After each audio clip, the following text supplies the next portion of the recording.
The Mayo Experience. Mayo Experience. Mayo Experience. Mayo Experience.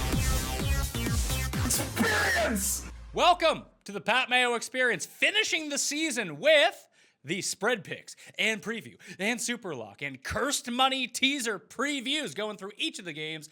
Hopefully all the injuries that I can actually keep track of in my head, because let's be real here. It's week 17. Craziness is going to happen. Teams are going to say they're going to play their guys and they're not going to play their guys, and we're not going to know, especially the Dallas thing. The Dallas thing just really pisses me off. Although the books are saying like Dallas isn't going to play their guys, yet Jerry is still adamant that they're playing, so we'll see what happens here.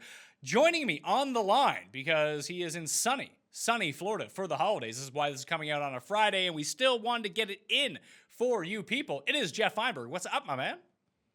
Hello. All is well. Do you like your moniker as Handsome Sam Darnold? I can live with that.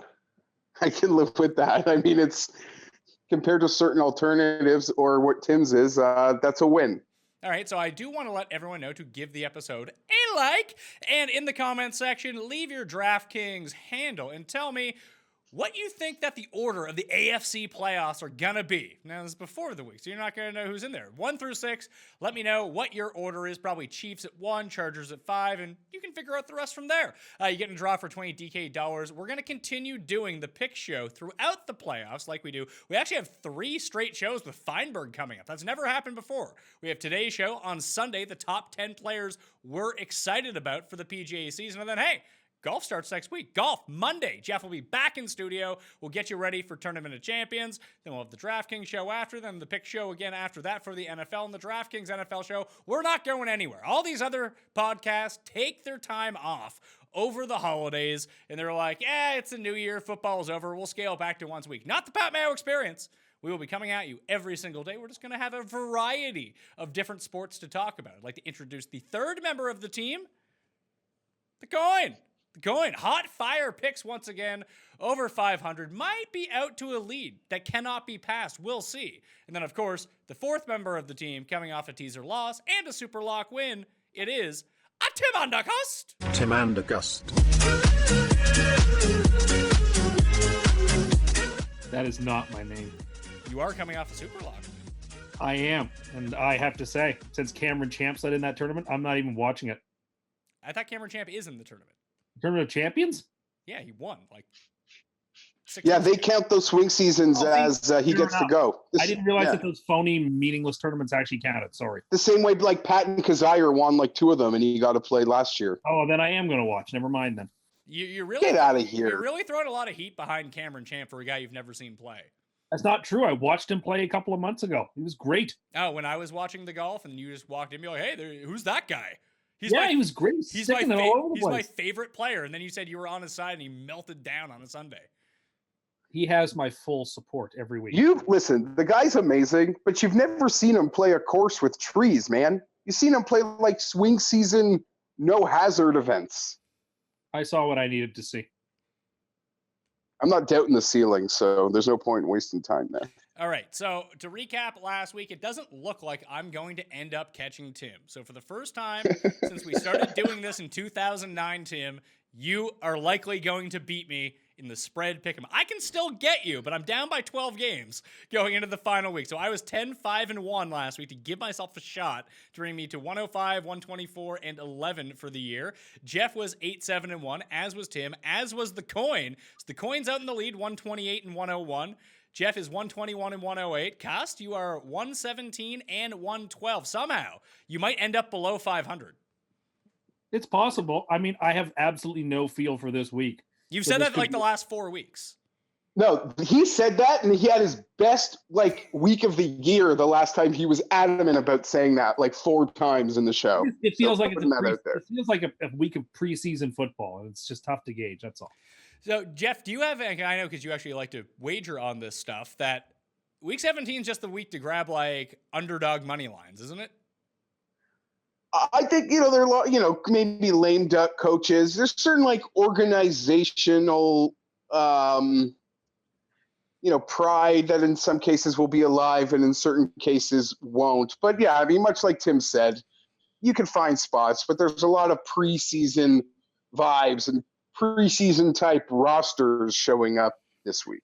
I think besides week 1 and week 2, week 17 is the trickiest to figure out. Now, some people will say it's week 17, but I think week 1 and week 2, we just have information that's not true. We tend to believe stuff that happened like a year ago, and then all of a sudden we're like, oh shit, like that wasn't right at all. And then, and then in week 2, we pay attention to only things that happen in week 1, and it turns out that anyone can win an NFL game.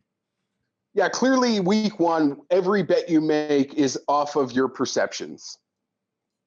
And then in week 2, you forget about those perceptions and you just go with what you saw in week 1.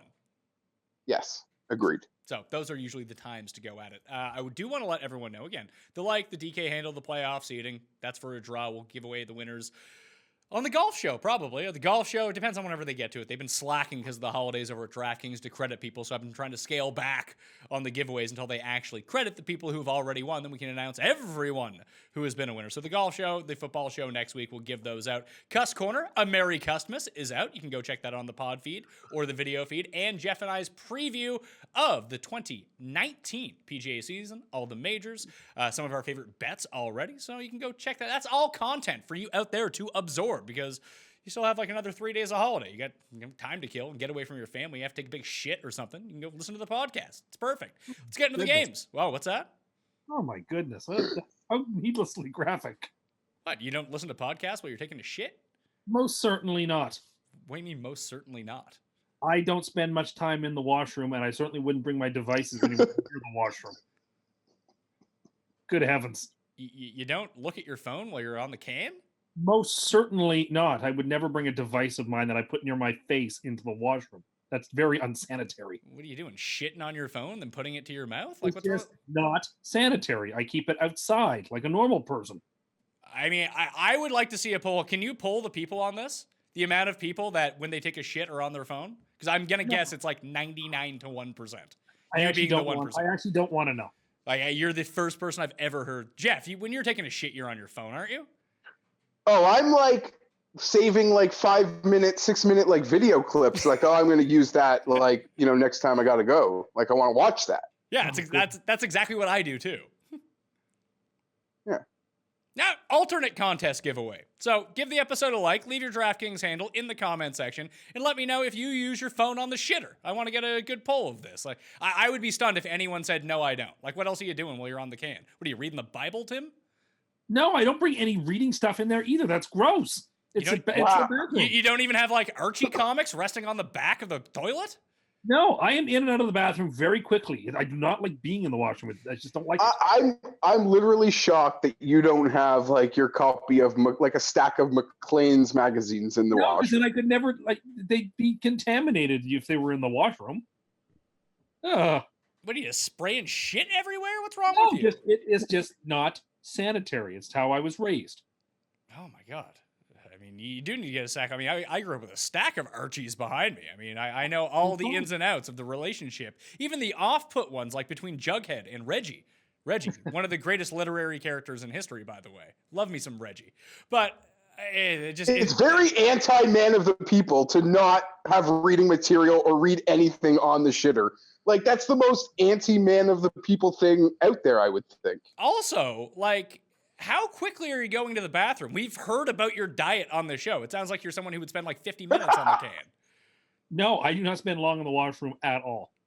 Are you a bad wiper or something? No, just I don't like to idle away my time in the washroom when there's better things I could be doing. I don't understand these people who say, oh, they spend like 30 minutes in the washroom. I was like, I don't understand it. I don't want to be there. I want to be out of there. All right, let's get to the games. First one up, Atlanta at Tampa Bay. There's talk that Griffin could see some action under center for the Tampa Bay Bucks in this one, replacing Jameis Winston potentially at some point in the game. I don't know if I'm buying that or not, but it's now shifted from Tampa Bay being a favorite to them being a 1-point underdog at home. 52 is the game total. Tim, let's start with you. You love Tampa Bay. Yeah, this seems like a classic night. This should be Tampa by 3 because we don't know who's playing. All the way through. Tampa's got as much talent as the Falcons, and they're at home. So if you're going to give me the +1, I'm going to take it. I mean, I think Jameis is pretty safely secured as the starter next season. I think there's a better than not chance that Cutter remains head coach of this team at the end of the season. Particularly since they haven't been as embarrassing as I thought they might be. So all things considered, I think Tampa plays a good game. everybody's safe in Atlanta. We know that. No one's playing for anything with that team. So why they're going to turn in a great performance on the road with the season over, I think it's likelier that Tampa plays better. So I'll take Tampa. You got a pick 'em situation here, Geoff. I like Atlanta in this game. Julio Jones already said that he's going to play. We don't know about Tevin Coleman yet, but frankly, if Tevin Coleman doesn't play, I don't think it's that big of a deal. And if we start seeing some backups from Tampa Bay or their running guys, we might get like Ronald Jones at running back. Who knows? It seems like Atlanta's going to commit to playing all their players, where Tampa, I don't know. In that situation, I'll take Atlanta. Yeah, that's almost enough said for me, Pat, on top of a few sprinkling in facts. Other than this stadium will be barren. I mean, it's essentially going to be a neutral site game, other than the hold on the a second. Jumbotron. Hold on a second here. So it's like every other week in Tampa Bay then? Yes. Well, let me finish. Even more so, but obviously, yes. I mean, it's usually an undersized crowd there for obvious reasons. Road teams Buccaneers are 24-50 ATS at home in their last 74 games. They're 9-26 ATS as the home underdog since 2009.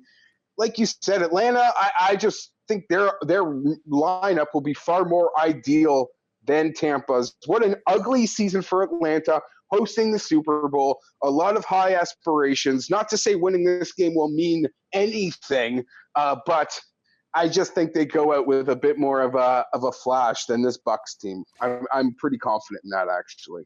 Coin is taking Atlanta in this spot. So next game up, it's the battle of the backups or the third stringers or practice squad guys, whatever. There's currently no line on the game. I was able to find one. So Carolina at New Orleans.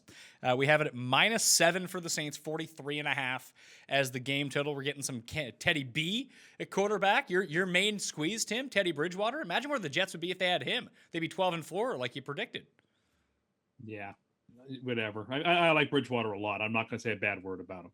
So I'm trying to remember the name. Paul, what's the name of the guy that's starting for the Panthers? Not Heineke. It's Kyle Allen, the NFC Josh Allen. Kyle Allen. So I don't really know anything about this guy. They're on the road. I just think the Saints still romp. Like, it seems like they're not going to play a lot of their skill position starters on offense. But Geoff, it seems to me like they're playing all their skill position players on defense. I'm tempted to take these points here with the Panthers. I know it doesn't look pretty, but I think they'll find a way to keep this game close. There's not really much to compare it to, but if you wanted to find the slightest of samples, the Saints were in this exact spot in 2009. Breeze obviously didn't touch the field. Mark Brunell played the whole game. They lost by a couple touchdowns. I think this is going to be a close game with the backups. So give me the Panthers plus the points. Yeah, I feel like this game in Carolina, the Saints ended up squeaking that out with an injured Cam Newton 2 weeks ago. And generally speaking, when you get the Saints back at home, they're a far more potent offense. And I actually think that Teddy Bridgewater's playing for money here. Like, he wants to go out and have a good game. He could put himself into Charlie Fry situation. And you could argue that Sean Payton wants to set him up to have a great game, to just maybe increase a potential return on the guy. All right, so I'm New Orleans. The coin is New Orleans. Geoff is Carolina plus the 7. Tim, where are you at? Love the Saints. Love the Saints. Yeah, for everything you just said, Bridgewater is playing for a contract. He's already going to get a massive contract. I don't think it matters how well he plays here. He's better than like 10 other starting quarterbacks already. Plus, the Saints need him prepared just in case, God forbid, something happens in the playoffs. They need him to step in. So I think he's going to play good football. The Panthers are just nothing. Everything's being thrown off the side of that ship come year's end. So I don't think they've got much reason to play tough. I like the Saints here. You really think that Ron Rivera is going to be fired? Because I don't think he is. I think it's likelier than not. I wouldn't say it's guaranteed, but I think what that new management team said, they're going to give him a year. This team went from 6-2 to 6-10. You lose 8 straight games, you probably have to go. I just worry about, like, it depends on, I guess, who they ended up bringing in to replace him. But with so many teams in flux or turning over their coaches, like, how many viable coaching candidates are there really? How many teams are going to be in flux with new coaches? Like, we have 2 for sure because they fired them. The Jets will be 3. And after that, it's like, well, who else? I mean, maybe the Bengals, but probably not. Maybe the Buccaneers, but maybe not. Maybe the Bengals. Miami. I don't think so, but I maybe. don't think so either. I think but, that Denver and Arizona will be getting rid of their Arizona, coaches. absolutely. Arizona's not a guarantee. That's a 1-year coach. I don't know if they are. He's gone. Steve Wilkos is going back to hosting daytime TV. He's done. He's cooked. I don't know that to a certainty. There could be the possibility of like 8 to 9 head coaching vacancies here. Yes, there's possible, but it's possible there may be only like 3 or 4. That never happens though. Like the Lions could fire Matt Patricia. They should. Probably, but I mean, he's even fringy at this point, and I just assumed he would have been safe. I get it. Rivera's not their guy, so I think then since they were 6-2 with a bunch of fluky wins to begin with, and then lost every game all the way out. Like, I don't know. Just seems like. Wait, you think Rivera's? Have we lost Geoff? Oh yeah, Geoff is gone. He got too much hot fire for the Lion to have Geoff. So you're taking New Orleans? I do think that Rivera's gone, and from what I'm reading, there's a lot of people who seem to think that that's where the writing on the wall is. Yeah. Who seems to think that? Is it just like I hate Carolina, I hate Cam Twitter? Disliking or disliking Newton has nothing to do with what I think about Rivera. I was pretty certain we saw the new owner kind of give. I mean, it's not. You could take it for what it's worth, but I'm under the impression he's going to be back. It's possible. I think that there's a good chance he isn't, but I mean, they haven't guaranteed it. So either which way, I really like the Saints in this game, and I hope they don't get rid of their offensive coordinator in Carolina because I like him a lot. Are the Saints starting a teaser? No, because I didn't have a line on this game, so I didn't put it in the teaser. Yeah, true. Dallas at the Giants. The Giants are 5.5-point favorites at home. This is this Dallas situation that I was talking about where Jerry says everyone's going to play, but he said the same thing in 2016 when they were the 1 seed and they played like one series and took all the starters out. So it could be the Giants versus a bunch of backups. Beckham already declared out for the Giants. Are probably going to want to get Saquon Barkley. He has the potential to get to 2,000 total yards in this game. Tim, he is no longer the favorite as Offensive Rookie of the Year. Yeah, I mean, I see that. I still think he probably will be push comes to shove. Well, that's a bet you should make then. No, I think he probably will be. He certainly has been the best rookie start to finish. He played the whole season. No other rookie that has a chance to win this on the offensive side can really make that claim. So you're insane. He probably should win it. He has had the best rookie season of any player on the offensive side of the ball. That's what I think. You are so out. No. He will not win Offensive Rookie of the Year. Okay.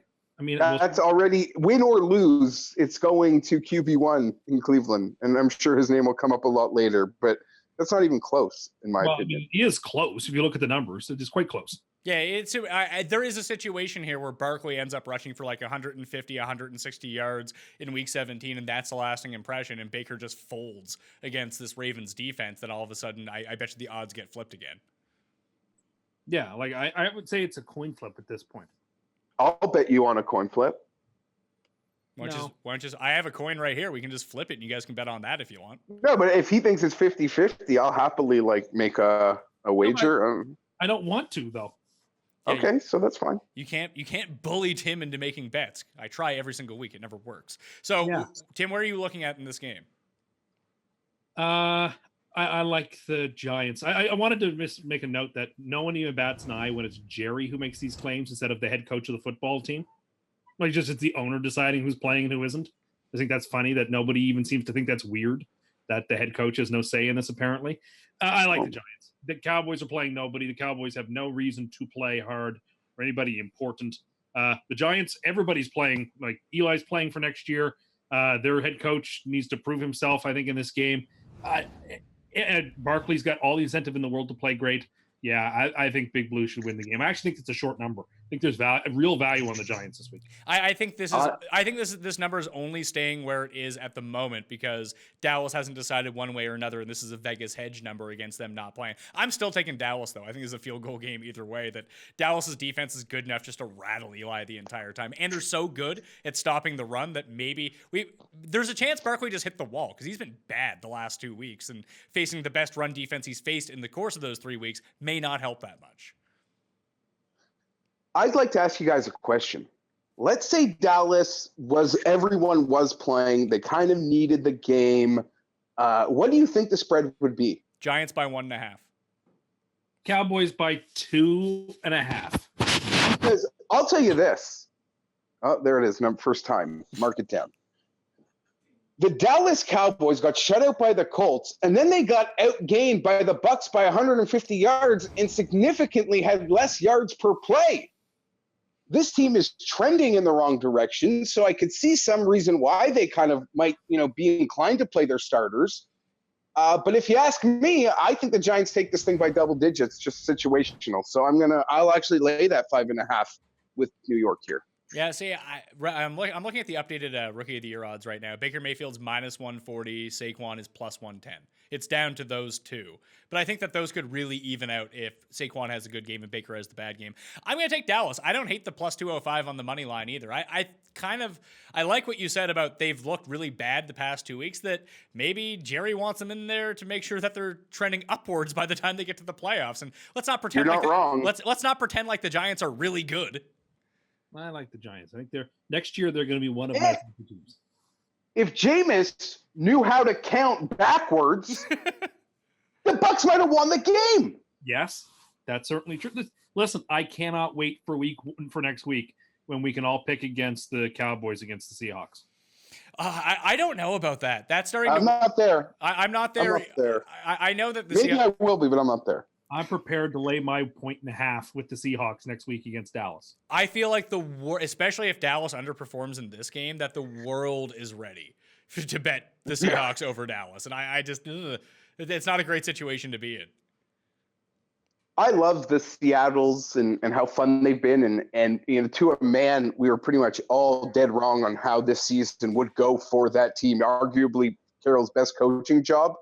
But I believe I was the only one to take the over on Seahawks wins with my one argument that they have the best player in the division. Yeah, I didn't. That's for sure. I was wrong about that. I certainly didn't in that situation. I'm just not. I mean, maybe they would beat Dallas. I don't see them winning 3 straight road games to go into the Super Bowl, though. That I'm pretty confident in. All right, next game, Detroit at Green Bay. Green Bay are 8-point favorites at home. 44.5 is the total here. This is a tricky spot. Devontae Adams is banged up, but they really want him to play so we can break this Green Bay all-time receptions in a season record.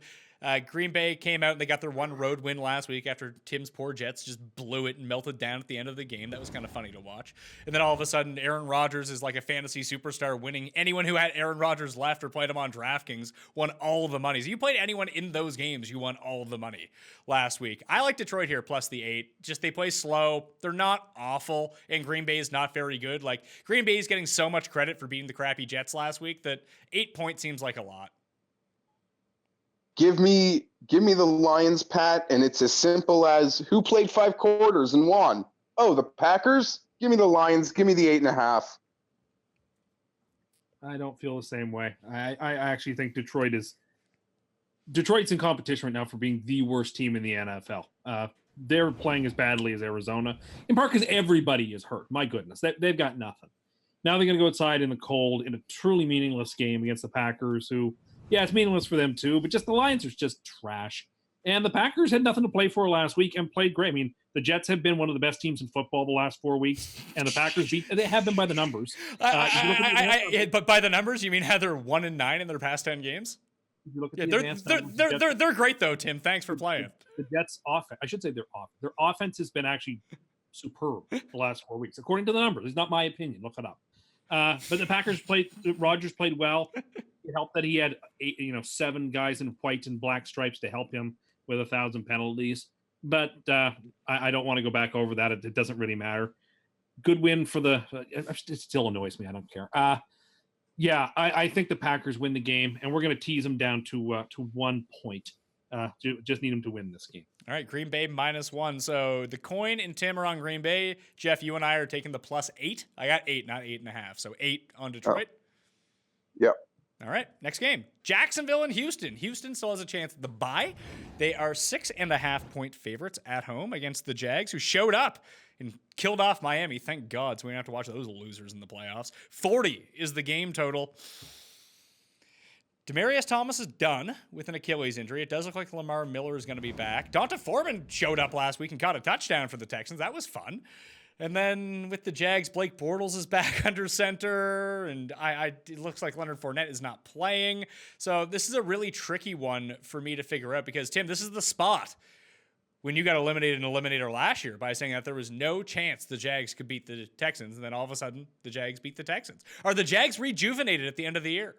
How sweet of you to bring that up. I don't think so. I think if it were 7 or more, I could take them. But at 6.5, I think I got to take the Texans because they have something to play for, and they're at home, and the Jags have nothing to play for. And, Bortles is starting for whatever reason, and they don't have a running game, and they're hurt. So let's take the Texans here with the slightest bit of confidence. Geoff, I'm going to take the plus 6.5 with the Jags, just pass rush related. We saw it last week, and Watson was able to come back and made basically one of the most incredible third down plays shaking people off I've ever seen in my life.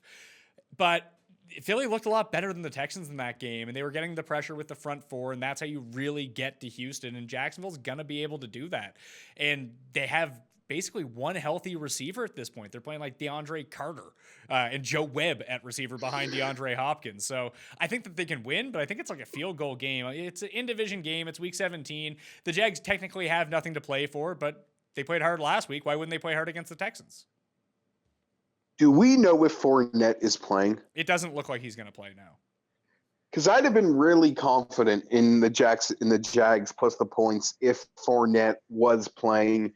I'm still leaning Jacksonville, and I'm going to say Blake Bortles is going to have a good game. It's just how weird it is. He's going to run around. He's going to take advantage of the injuries on the Houston secondary. And I'm not saying Blake Bortles is good, but I actually do see him having a pretty decent game. He's not technically playing for a contract, but he's playing for a job, if nothing else. Yes. Depending on who comes out in the draft, or if the Ravens cut Flacco and the Jags sign him, or whatever happens. Maybe they sign Jameis. Who knows?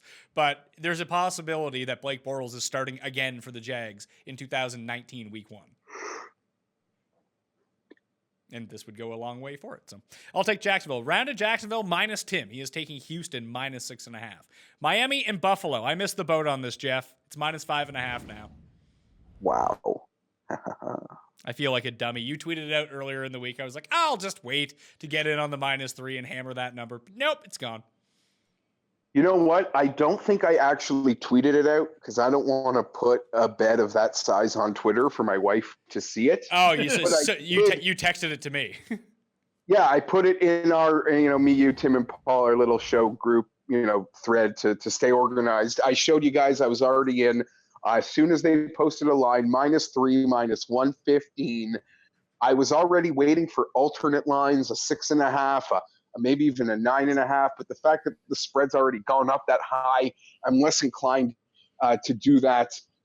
Listen, I don't even know if I need to make the case. It seems so obvious the Bills are going to romp them. Sean McDermott is a culture guy. He's always continuously trying to build a culture there. And week 17 for crappy teams is kind of the perfect situations to try to do it. You take the Dolphins playing for nothing. Maybe their coach is in a lame duck situation. I expect them to just want to get back on the plane as soon as they get off it. I'm quite confident in Buffalo, and I guess I'll still lay that 5.5. Kyle Williams retirement game. I mean, there's not a ton. It's not like Cleveland Browns level excitement in Buffalo, but there is quite a bit of excitement, and I still think the crowd's going to turn up because they hate the Dolphins and they're kind of excited for what QB1's about. I'm on the Bills. I was going to lock it in at -3, but I don't know if I will at -5.5. I still like them to cover the 9.5, but there's another game out there that I feel a bit more confidence in, so I'll take Buffalo. Tim, I'm sure you're taking Miami. No, I'll take the Bills. I think those are well-made cases. The Dolphins have nothing to plplay for now. And just right about culture, Jeff Williams' retirement game. Josh Allen has every reason to play hard and keep people looking at the second best rookie quarterback of the bunch. So I think he's my God. Oh my God. People just turned us off. That's fine. I mean, I guess that's fine. Imagine they got to week 17 and said, "Oh, all of a sudden somebody's being critical in a passive aggressive way. I better close this podcast off." Yeah, so that happened. All right, let's talk about the next game. The guy who's not in contention for Rookie of the Year, Super Bowl Sam, or Sam Chez, as I enjoy to call him, Safe Space Sam, if you will. He's in New England, 13.5-point underdogs against the Patriots. 45.5 is the game total. I'm going to take the Patriots to cover the 13.5. They got backdoored last week against Buffalo, but I worry that all the running might try to shorten the game, but already down Enunwa, already down Jermaine Kearse. Like, if the Patriots can do one thing, it's take away one thing that you do, and that's basically all the Jets got left in the chamber with Robbie Anderson. So limit him, and God knows what they're going to do. We might see that Edelman gets back on the go here. Maybe Gronk's not a pylon anymore, and he can catch a touchdown. I'll take them to cover the 13.5, but I will say, if you're feeling frisky and you think the Jets can not only cover but keep this game close, bet them on the money line. Why don't you go ahead, Geoff?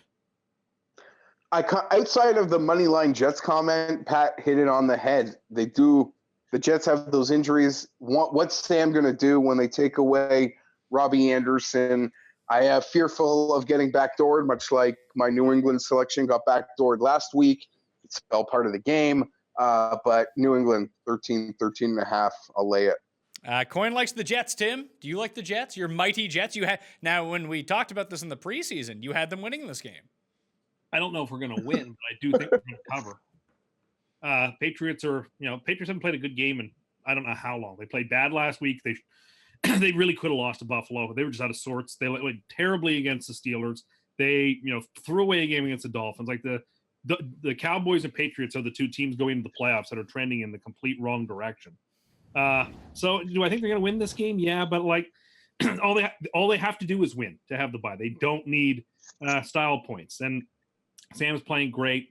The Jets' offense has been pretty good. Yeah, you take Anderson away, the Jets will hit other receivers. It'll be fine. They'll run the ball. The Patriots I don't see how the Patriots are going to blow anybody out by 14 points right now. That doesn't seem on the cards for me. I'll tease them up to 20.5 because they're definitely not getting to that. And yeah, we'll take the Jets here with the points. I just think it is too many points. This is what the line was against Buffalo last. The Jets team is better than the Buffalo Bills, so I don't know why the line is there, but it is, and that's. I hope this is also week 1. I hope we get this match in week 1. Oh no, because we are going to win that game. But you were gonna win this game before the season started, and in the course of the past 10 minutes, the Jets have gone from one of the best offenses in the league lately to been pretty good lately. They have been pretty good. They've been a very good team because Sam, as the numbers showed, Sam, since he came back from his foot injury, I just tweeted this stat out. His pass, here it is, that his completion percentage is 8.5 points higher than it should be based upon the difficulty of his throws. So what you're saying is that he's getting super lucky and Robbie Anderson's bailing him out. That's what that stat tells me. He's making fantastic. No, he's getting bailed out by his wide receivers. That's what that stat tells you. You just choose not to read it logically. If you wish to believe that, you go right ahead. He's been playing very well. I feel good about it.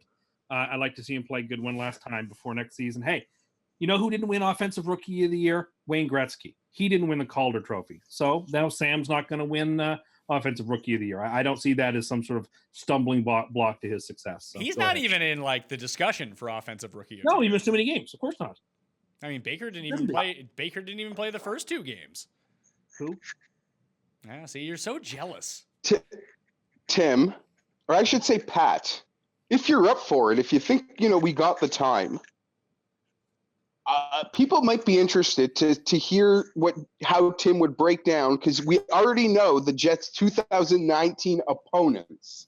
We don't have the schedule, but I'm looking at their 2019 opponents, and I'm curious to think how many games they're going to win in the division, playing now both the full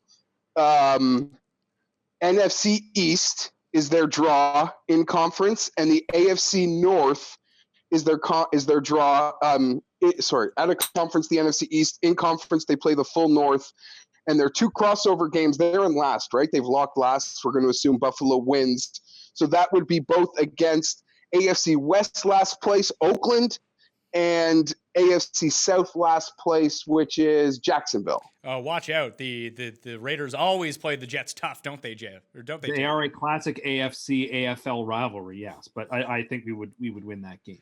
Let's do that on next week's show. We'll tease that for when you're back. And if people want to hear Tim go through the Jets schedule next year, Well, we thought they're scheduled because we don't know the schedule. We don't know how the league is. But opponents. Yeah. You would have the 16 opponents. Opponents we would know. We wouldn't know how the league would try to screw us with the Patriots game. But you're right. We would know the opponents. Right. I'd be open for that. Listen, I intend to be reasonable about it. That's good. It's just like you were reasonable this year, and we can all get the clip, and we can play back the clip of what you picked each of their games to be this year. I know what I said. I don't need it read back to me like I'm a child. No, we'll just play it next week before we go do it to preface the people in case they're new to the show or something. That was a good Jack Nicholson impression. You got no credit. Oh my God, that was a Jack Nicholson impression? It was.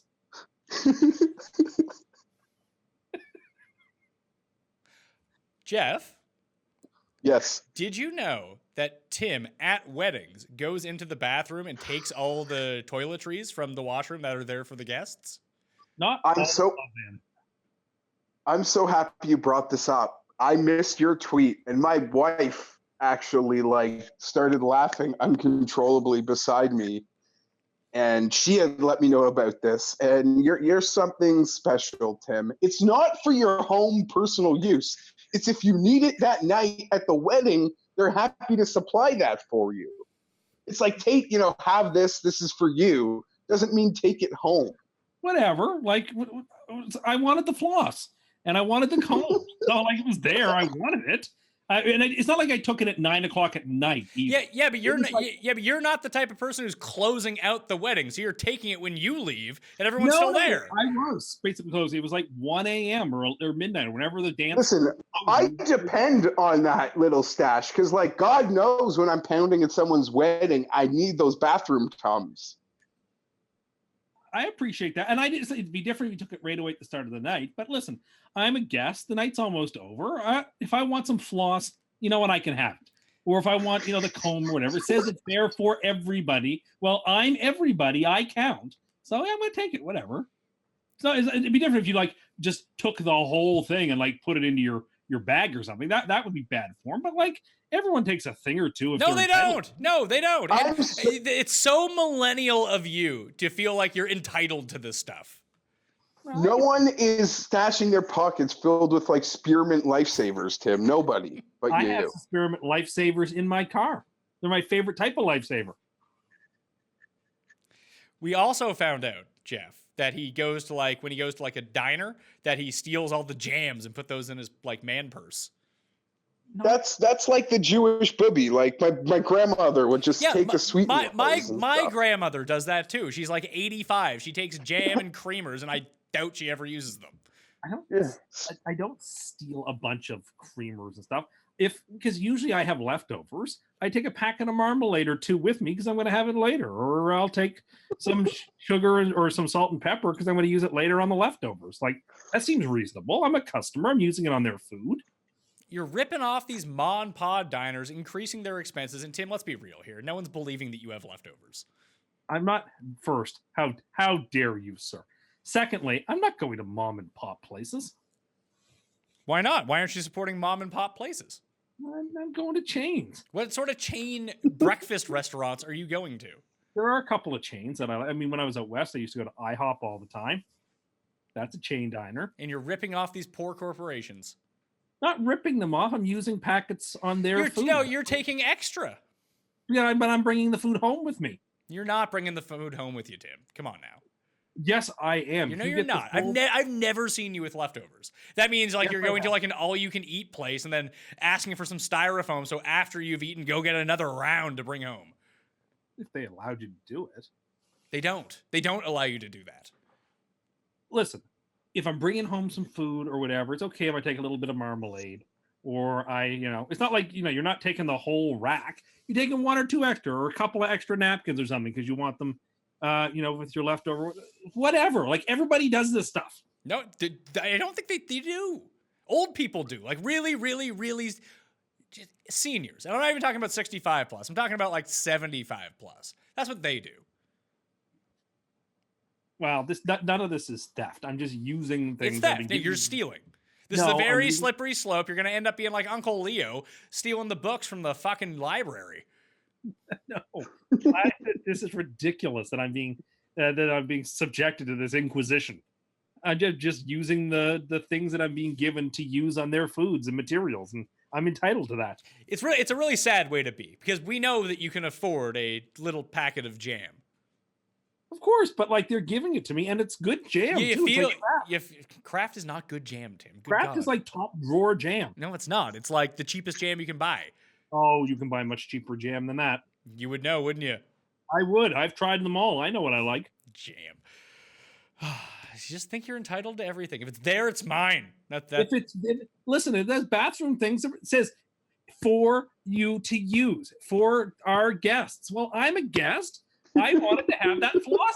For God's sake, why can't I have it? Why should someone else get the floss and I can't? I was there first, and plus, aren't you just supposed to like rip a string of floss and like put the container back? It's 1 a.m. It's not like I'm depriving other people of the use of these things. It's just like it's simply like going to a hotel and taking the shampoo and soap and sewing kit and shower cap home.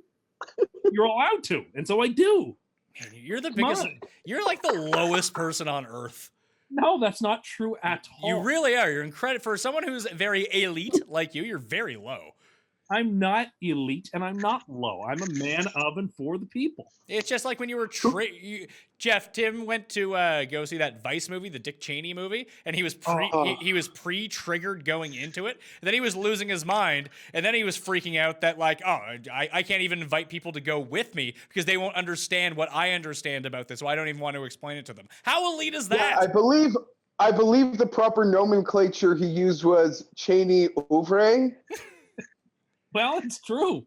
And again, I had to keep under my breath from just saying that's not what happened when just Adam McKay, who, because he's a very superficial person and always has been, makes an effort to make some very superficial and incorrect and dishonest. Did you approach anyone that was in the theater unsolicited after the movie just to like let them know that what they just saw? No, but as I left, one other person who also left the theater sort of looked back at me because he held the door for me to walk in, and he just shook his head in a very disapproving way. I can tell he too did not appreciate that movie. He was probably shaking his head at you, you maniac, because you were muttering under your breath by yourself the entire movie. No, not the whole movie. I let most of the lies and the nonsense and the dishonest portrayals of things go, but there were just a few egregious things. I was like, my goodness, how credulous would you have to be to believe this? Like how, like in the tank, again, because Adam McKay makes very superficial movies, you might think that if you don't know anything about the subject matter, that you're getting an accurate portrayal of what's happening. Of course, you're not. Do you realize that you weren't watching a documentary? Yes, I am aware. Are you sure? Wasn't it a comedy? Yeah, it is a comedy. It's supposed to be, but it starts right away with a title card that says, Dick Cheney, this is the true story about him, but he's the most secretive guy in the world, so we did our, quote, effing best. And I was like, right away, a needless and useless profanity in the card to get a cheap laugh to start is exactly where this movie is going to go. It is going to be preening in all the ways that one would hate. It is going to be preachy about a material that he doesn't understand.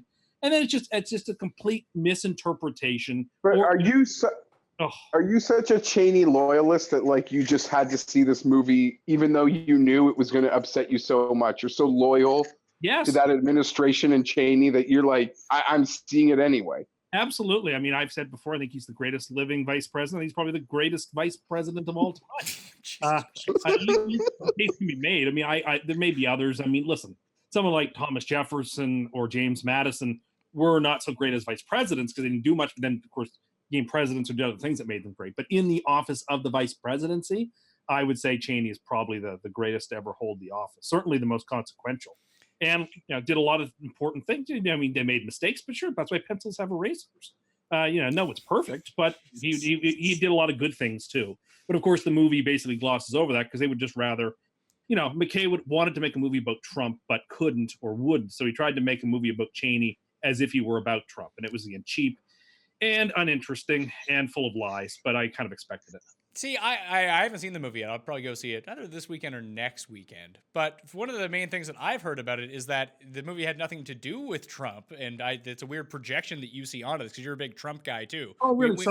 We know how much you love Trump, but the main thing that I've read about it, at least so far, because I don't want to have too much spoiled for me. Although the fact that you hate it so much sounds like it's probably great because you love terrible things and hate really good things. So it's a good Andrew curse to work in that way for my enjoyment of the flick anyway. But I thought the whole point of it was don't gloss over how bad the Bush years were just because Trump's in office. That's what I've read that the point was.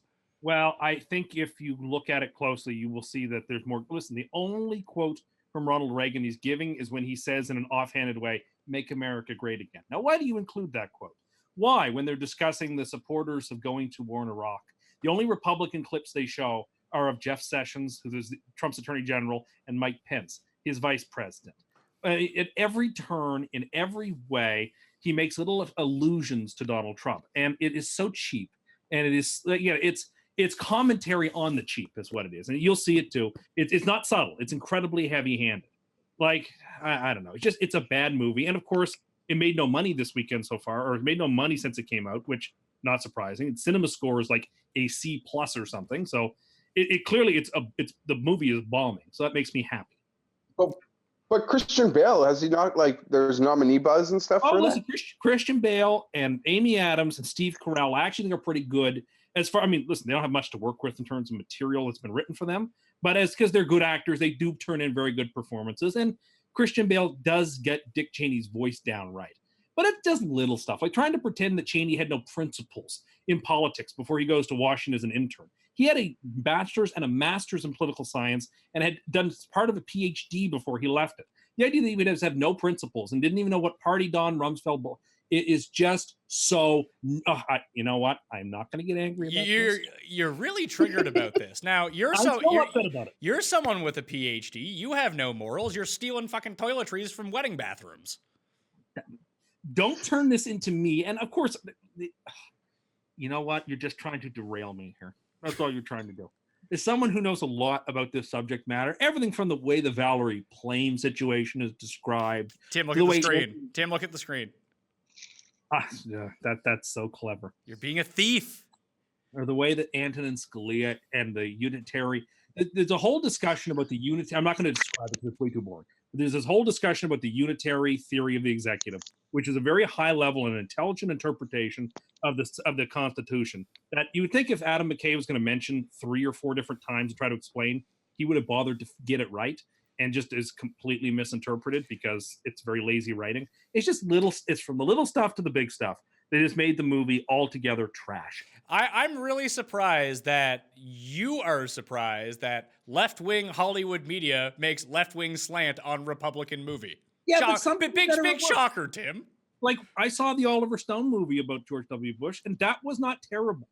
It was a really bad movie, though. That was the problem. But it wasn't dishonest in all the ways I expected. But you also have to remember, it's a movie. I appreciate it's a movie, and that's fine. But when it starts by claiming this is a true story and we're going to tell it as we understand it, like, it is just bad history, a bad movie. Well, and thankfully, nobody's seen it. Fargo also starts with based on a true story, but it's not a true story.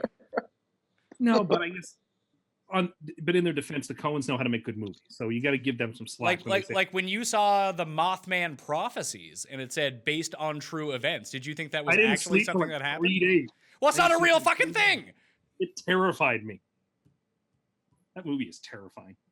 The Mothman prophecies? Yes, it's terrifying. You're probably just back flicking your bean to Richard Gere. Was that like the last thing Richard Gere was even in? I don't know. I mean, your copy on VHS of American Gigolo is probably stuck to the inside of the box, but Mothman prophecies, who knows? I think the last thing he was in was some like Tibet-related movie. Could be. That very well could be. So I hate Richard Gere because he loves Tibet. Is that your stance?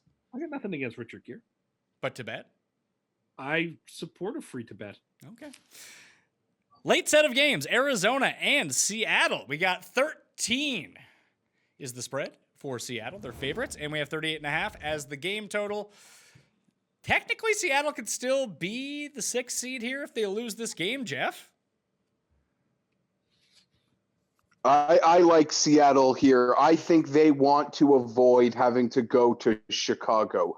While I'm not running to bet them to beat Dallas next week, like I feel everyone will be, I think Pete Carroll really desires that matchup. I think they want to avoid heading to Chicago at all costs. I can make the case this number isn't high enough. I'll take the Seahawks by 2 touchdowns. Tim? Yeah, Arizona's tanking for the good Bosa. I don't think they're going to come close in this game. I think they're going to. What does that imply? Doesn't imply anything. What does it infer? You're making it like I have Brent Gretzky. I know I've said that before, but I don't understand the insinuation that one is good, therefore the other isn't. No, you have Eduardo Molinari. That's all. You. I don't mean that. I think that Joey Bosa's great, but I think his brother's better. That's all. Fair. That's how you got to say it then. Now, what if his brother doesn't go to the Jets? Is he still as good? Yeah, I think he's great. I mean, I don't even really hope. Thing is, if the Jets had the first pick, he's not who I'd want because we don't need a pass rusher. We need offensive line help. I would want them to take the best tackle on the board or trade it to somebody who's desperate for a quarterback to get back all the picks we lost in the Darnold trade. Like, he as much as he would be a great player, he'd be sort of a luxury pick, not the guy I want. Isn't the entire top 5 outside of someone wanting a quarterback, to my understanding, will be all defense? That's what it is now, but you know how the draft works, right? And give it 3 months, and there'll be 2 quarterbacks and a wide receiver. And a receiver. Yeah, you're right. It happens every year, it seems. People talk themselves into quarterbacks that shouldn't go that high, and that will happen this year. I like the kid. I guess Herbert's not coming out of Oregon, but I don't know. Like, this year is a bad year for quarterbacks. It was good that the teams that needed them last year got them, but somebody will trade up. They won't be able to help themselves. Well, I mean, when you're the Jets and you have the 20th best defense in football, why would you ever need to take a good defensive player? That makes a lot of sense. I'm not saying that you don't want a good defensive player. Jeff, it would be a luxury if they got a good defensive player. It would be when you've got your future is under center and you need people to protect him. I thought he was good. He's great. He's more than good. He's fantastic. I think he's got an outside chance as NFL MVP next year. I really do. Oh, he needs a little bit of help, and he's going to get it. And he just needs needs a tackle. I think really badly. That's why. I mean, if the Niners, it almost doesn't matter. I think the winning percentage will work in our way. That we will get the 2nd overall pick now if Arizona wins, because the Niners win percentage will change based on their opponent's strength of schedule will change or something or other. That as long as Arizona wins, we'll have the 2nd pick. If Arizona loses, we get it. If Arizona wins, we might get the 1 pick because Oakland did us a solid. The Jets, number 10 in the league in offensive line pass blocking and pass protection this year. Still need a stud up there. I just don't I understand you need a tackle, but I don't understand how, like, an opportunity to get, a Khalil Mack type impact player that you perceive young Bosa to be. I don't think you pass that at anything for anything. Honestly, there's also an attitude thing. I don't like the way he treated his last year at college, and that would bother me. I don't like it. Sorry. I don't think that if you're going to take a guy 1st overall, I don't like somebody who elects to sit out games when he's Do you want to know? Can I tell you something? Do you know that even if Ohio State was in the Final Four, he probably still wouldn't be practicing? No, he definitely wouldn't be. So what's the problem? I think he's choosing not to play and chose not to play when he could have played to protect himself. Like, that's fine. That's your. So my understanding is the injury is so severe, he would still be rehabbing. It's not like he would be playing this week if he was healthy. Well, then I may be misinterpreting it, but I thought he had been cleared and chose not to come back. So I could just be giving out fake news here. But I was under the impression that he could come back and chose not to. I'm taking maybe when he first made the decision, but as they've progressed, last I heard is he would still not be able to play in this game, even if he was still in the program. Okay, fair enough. I'm taking Arizona and the points here because I take Arizona and the points and lose with them every single week. And I don't learn from my mistakes. The coin is also on Arizona with me.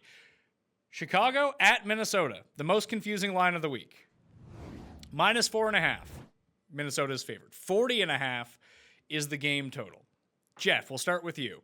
Why is this Minnesota minus 4.5 when technically the Bears could still get the bye? And there's an attitude out of Matt Nagy that they are, going to be playing guys.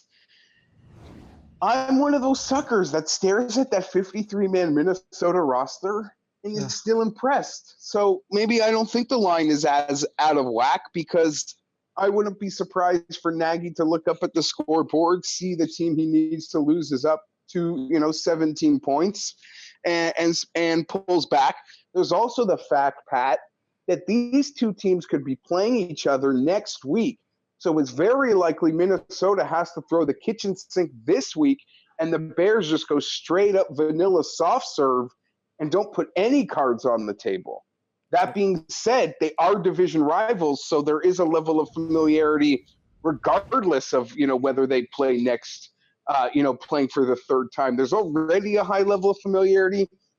I'm crazy enough to take the Minnesota Vikings. I'm actually going to pile on with you. The money's coming in on the Bears right now, and I think you hit on the key thing that if they see that the Rams are up by a bunch, which if you pick, it might be worthwhile to put, like, if you wanted to correlate the things together, you take the Rams against the spread and the Vikings against the spread, or take the Bears and the Niners against the spread. If you think that teams are actually like, oh shit, the Rams are up by 20, like, what are we doing here? Let's not throw anything else out. So I'm kind of with you that if you think the Rams are going to jump out to a big lead, and I think that they might, then Chicago kind of scales back a bit. Frankly, I would want to see Minnesota in the first round. I wouldn't want to see the Eagles.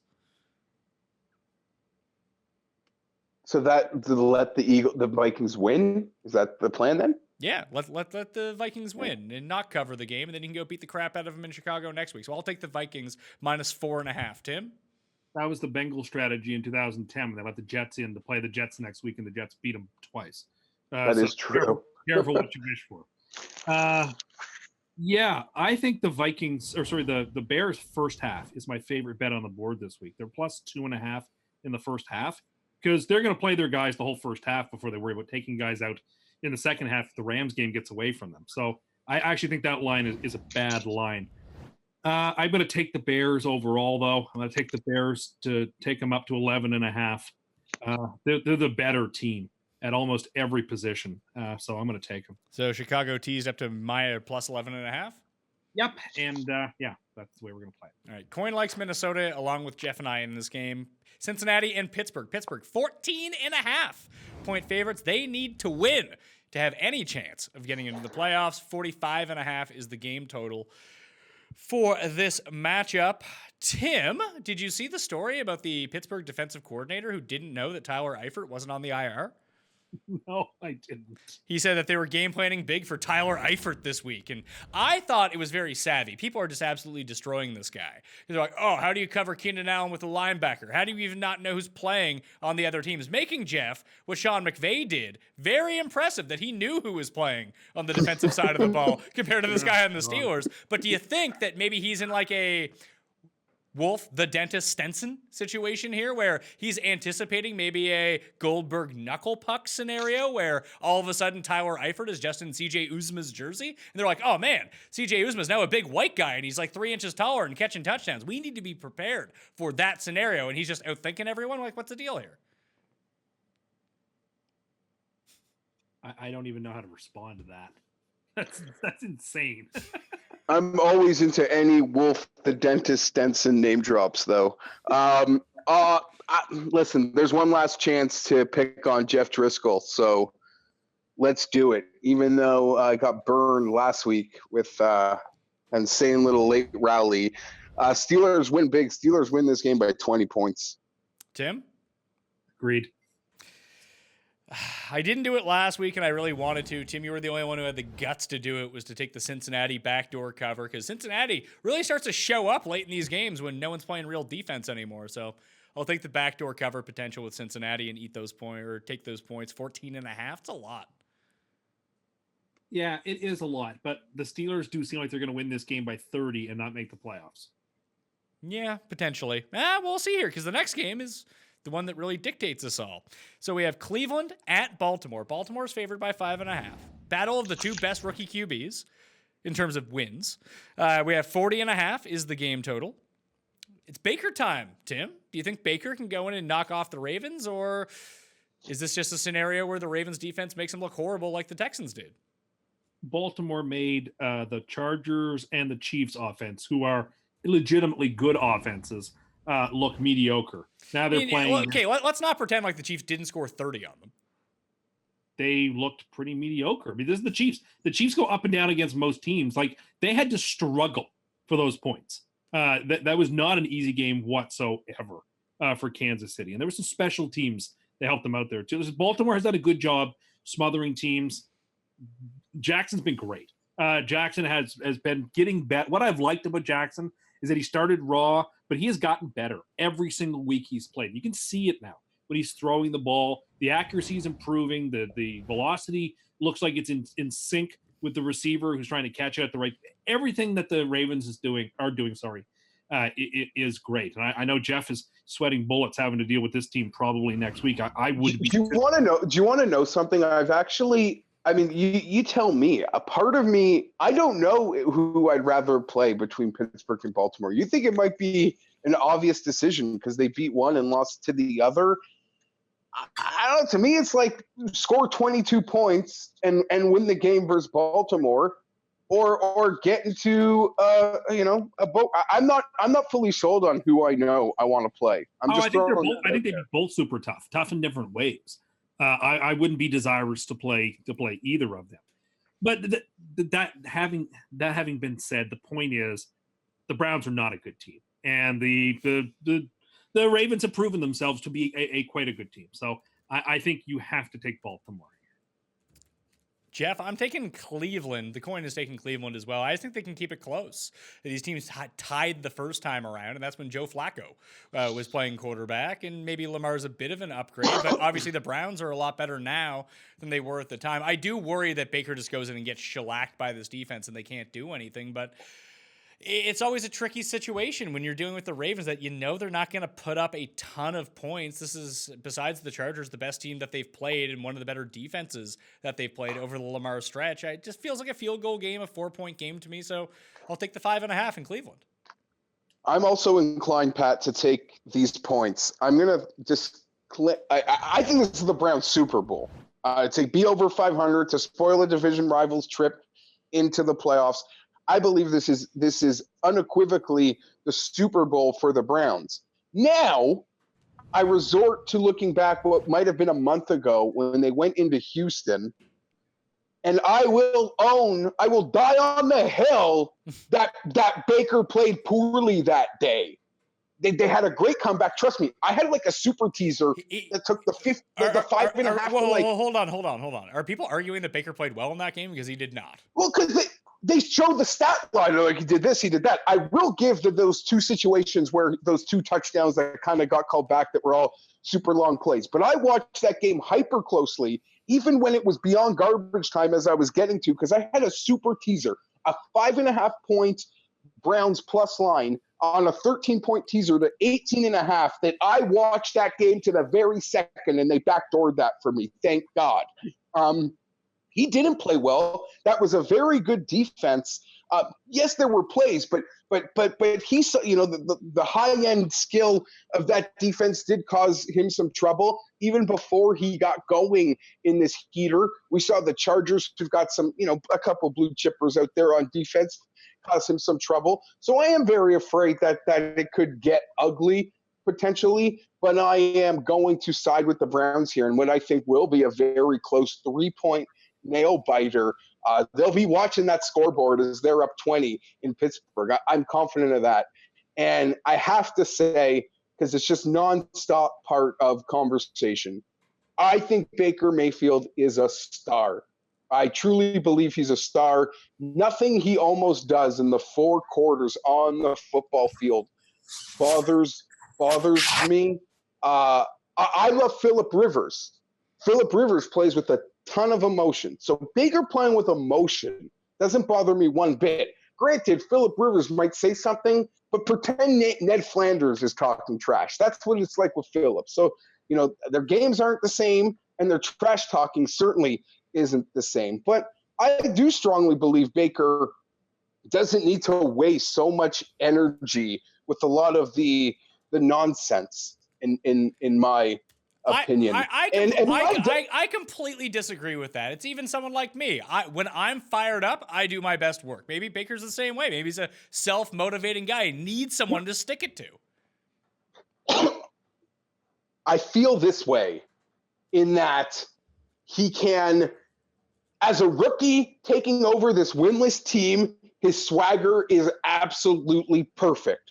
But say next year and the year beyond, and in 2.5 years from now, when this team is playing, maybe for a bye on this weekend, sort of things, I think the stakes change and things kind of do need to change with how you approach things, and it can get a little tiresome. And if you want to stare down a man wearing a goddamn helmet. I mean that.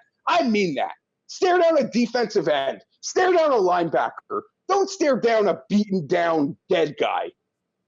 Don't that to me was bothersome in many ways. You guys are so triggered. What's wrong with you? This stuff is hilarious with Hugh Jackson. Just throw as much shade at Hugh Jackson as if Hugh Jackson would have been a smart coach, Baker would have started week 1, and the Browns are probably in the playoffs.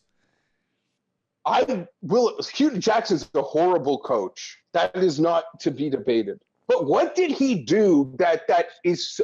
Do we know what he did, or is that still like some secret to take this thing to a whole new level? Because I still feel like we haven't been told that. We haven't. Or have we? It has not leaked out of Cleveland camp yet, and no one will really say. But apparently everyone just hated Hugh Jackson. Like, he's just a piece of shit. Yeah, maybe. Yeah, I don't know, because he's a dumb man. I won't deny that. Let's also not forget that the week after he was fired and the 2 subsequent weeks, that all he did was just talk trash about the Browns, and how he was like, oh yeah, I was going to draft Carson Wentz, and they told me not to. Like, shit like that. Like, come on. Yeah, I'm not defending Hugh Jackson. I'm not here to defend Hugh Jackson. I just think if you're going to stare down a man, stare down another guy wearing equipment.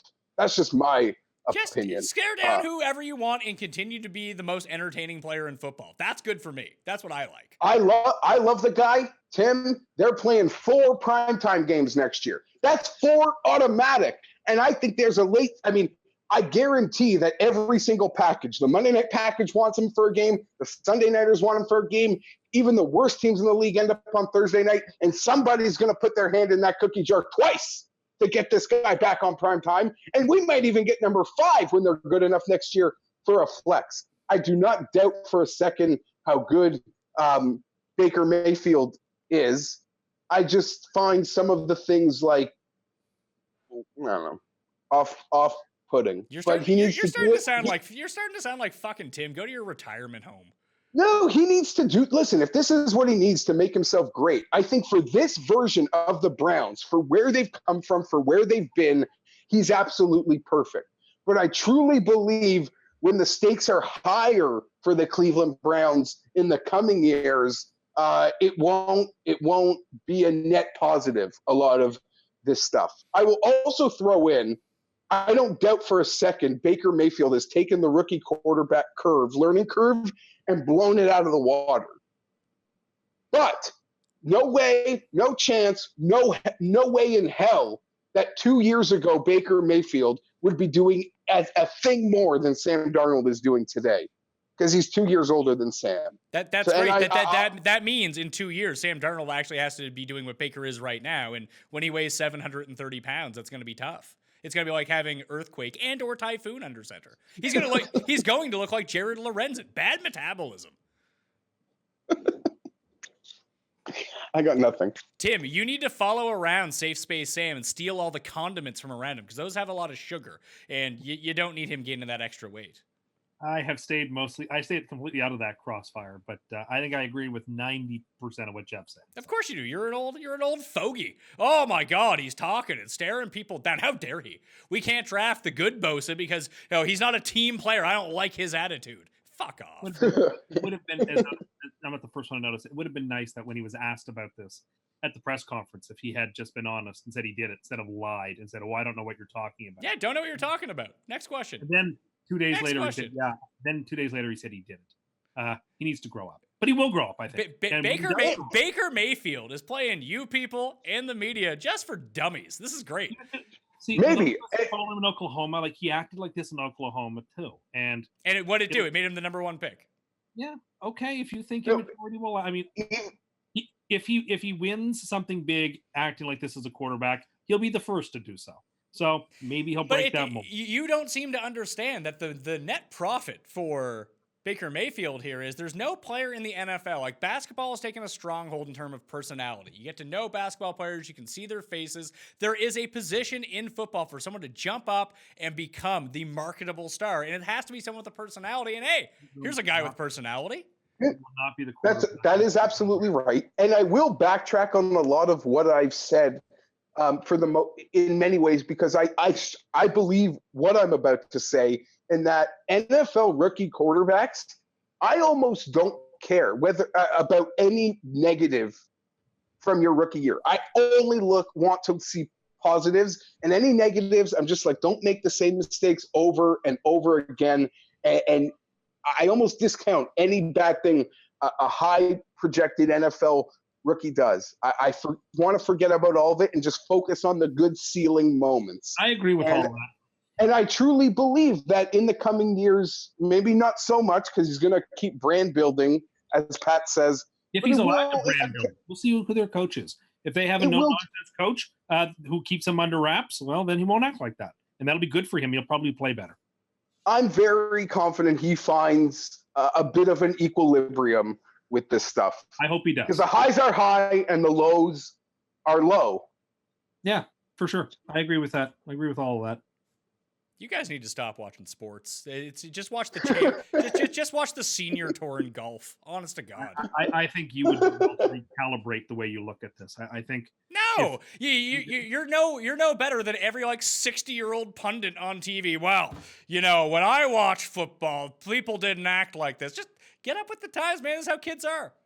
Immaturity and bad sportsmanship isn't of that Bad kind. sportsmanship is a thing. Why do you think Hollywood Hogan became even bigger than Hulk Hogan when he turned heel? Because he had attitude. Wrestling. Yeah, not the NFL. It's exactly wrestling. We need this sort of stuff. We need someone getting fired up. Go look at MMA. Look at Conor McGregor. He has very little class, Tim. Very little class. But you love Conor McGregor, don't you? No, I don't like Conor McGregor at all. You do. You bet him and picked him to beat Floyd Mayweather. You like him that's so because much. I dislike Floyd Mayweather. And who's the boxer who makes the most money on earth? Of course Floyd does. Floyd's very good at his craft. He's a bad person and a good boxer. So this is what Baker Mayfield can do. He can act like an asshole on the field. He can be fine and make all the monies. It's the NFL. No one gets It's all in front of Baker because as everyone speaks There's no about debate about this.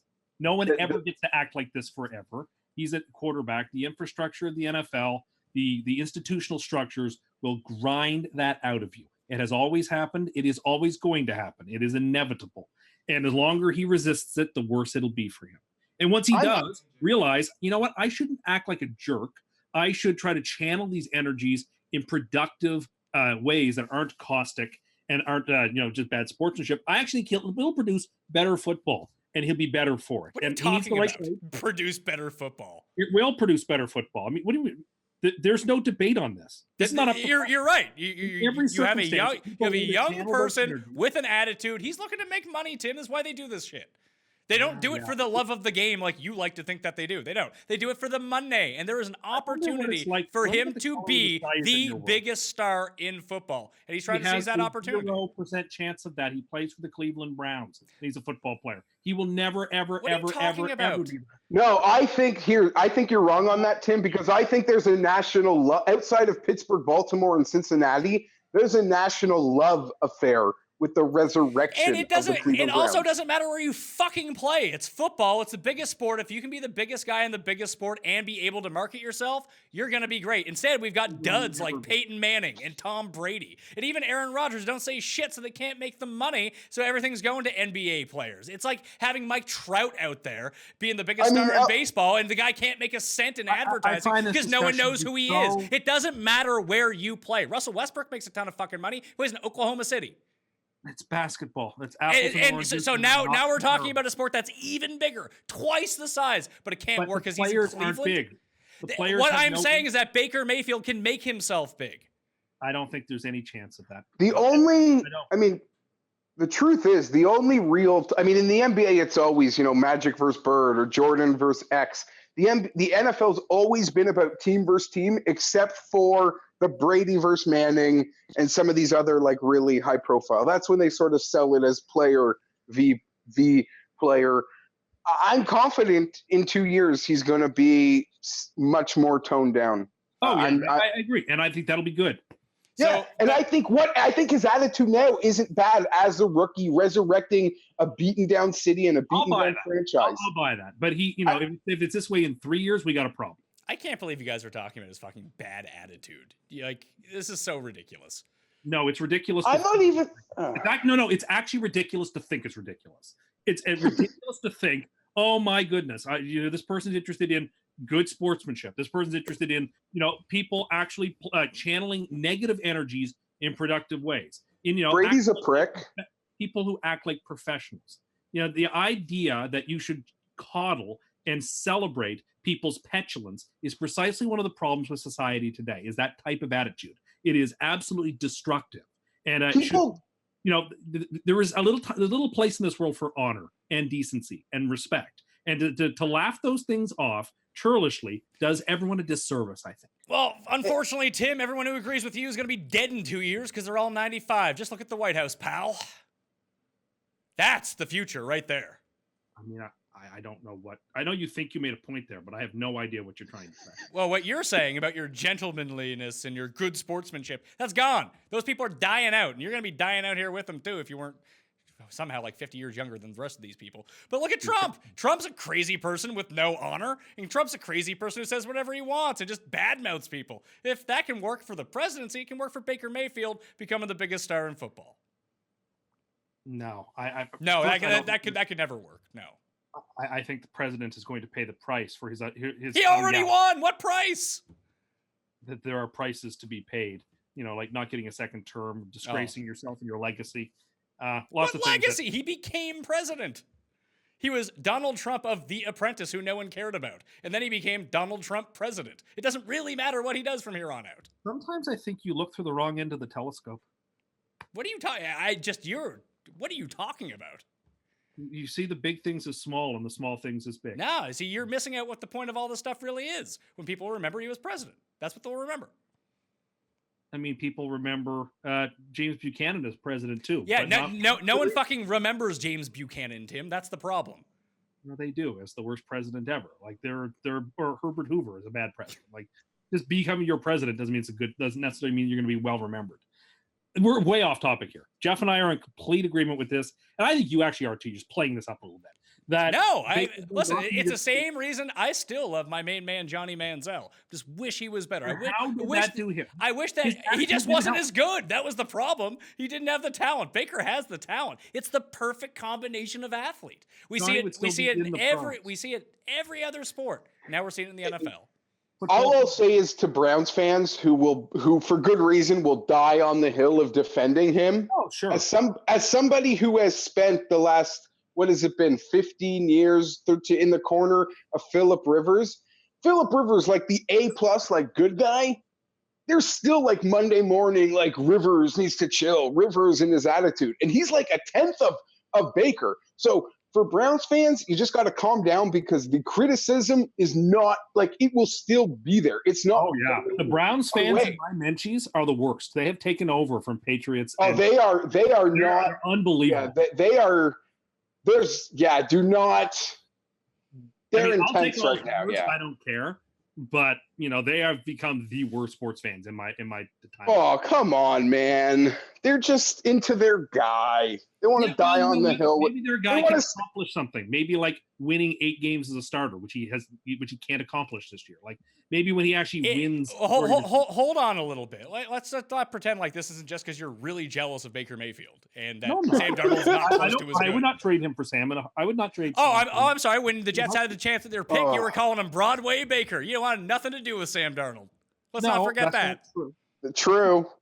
It's not true. I wanted. So you're just jealous. We're moving on. You're just too jealous. We can't even talk to you about this. You're so triggered and jealous about the entire situation. Jeff was 90% of this conversation. Chargers at Broncos.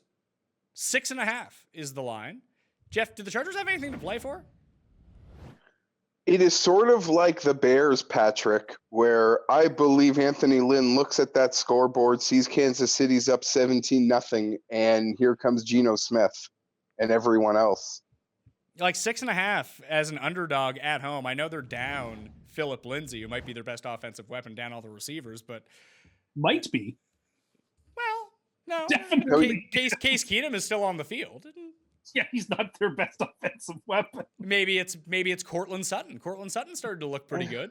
I like Sutton, but he's not as Lindsay's really good. Lindsay's gonna be like a top 6 pick in No, he's not going to be a top 6 pick in fantasy. he's in everybody's top 10. At running back or overall?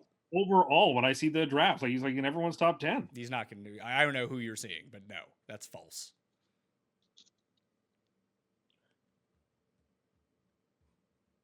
So, Geoff, are you going to go with the points here and bet against the Los Angeles Chargers? No, because I believe Vance Joseph is dead. I believe those Broncos are dead. I believe after the short week, Monday night, dead performance, they are just dead fish out of water. And I think Geno might be able to play somewhat decently. I don't know. It's a real tough one. I'd rather just say, how do I put this? I want to think one loss doesn't define us. And I don't know, Baltimore was just so fundamentally sound. There's no way out of that torture. You guys have lost that game 1,000 times. That torture chamber. But I thought we also played. Baltimore deserves credit for how we played. I also thought we played horribly. The refs have been on our side in a few instances this season. I believe they certainly weren't in that game. I don't think that's the reason we lost. We played as bad as I think we could play. And I think before Gates fumbled, you all thought we were taking that ball into the end zone, just like we did versus Pittsburgh, just like we did versus Kansas City. What really was disheartening, though, was the offensive line play. I think by Pro Football Focus, it was one of the worst performances of a line in the year. Phillip was pressured on about 20 times, which almost ties some of the worst performances of the year. And then to hear Pouncey and some of the guys talk after the game like we weren't ready for their physicality was the most disheartening thing about it. It's not like playing this new version of the Colts and being surprised they're physical. Baltimore has been physical since these guys have been boring. So to not be prepared for that, whether that was coaching or whatever, was really disheartening. I thought we tried to put the ball downfield far too much. I look forward to playing them again with Austin Eckler. Well, what about Denver? What about Denver this week? I'll make a prediction on this game. Okay. And you could put this in my alternate bet part. Okay. I'm very confident in this. Virgil Green, anytime touchdown. I don't even know if the numbers are up yet.